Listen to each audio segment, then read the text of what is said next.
Okay, today we're working on a hopper built linear. Oh boy, probably should have turned my CV down. So this thing is really built well. Looks like all good parts. The solder looks good. Everything looks good. First thing I noticed is the combiner resistor is burnt underneath there. One of the 10 ohm resistors is burnt, so I'm assuming this pill is gone. We're going to be popping both these pills out and testing them. Hopefully it's just this one pill, so we just replace the resistor, a pill, and then the resistor in the combiner. So let's get those pills out and test them. So today we're working on a hopper built. Very nice build quality, I think. Nice parts, everything looks nice. Evidence that the combiner was getting really hot. The resistor on the output combiner is scorched. We had one burnt 10 ohm resistor, one burnt pill.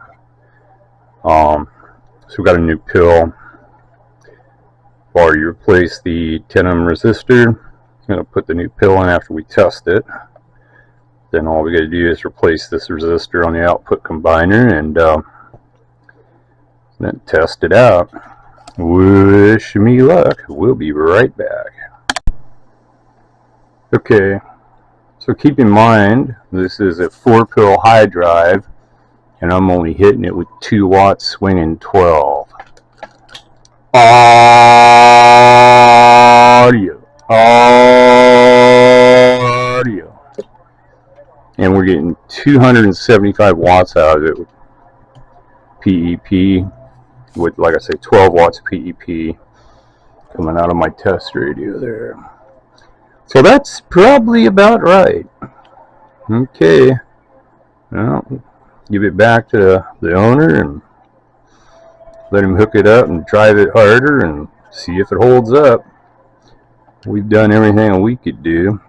Everything else looks good in here. I don't see any problems, so all the pills are running the same temperature. I didn't use my thermal probe. I just used my fingers. But yeah, just touching them with my fingers, they're all the same. Everything seems good.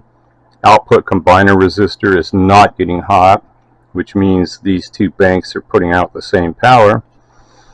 So that's where we're at. That's it. Thanks for watching my videos, everyone. Psychotech Labs signing off.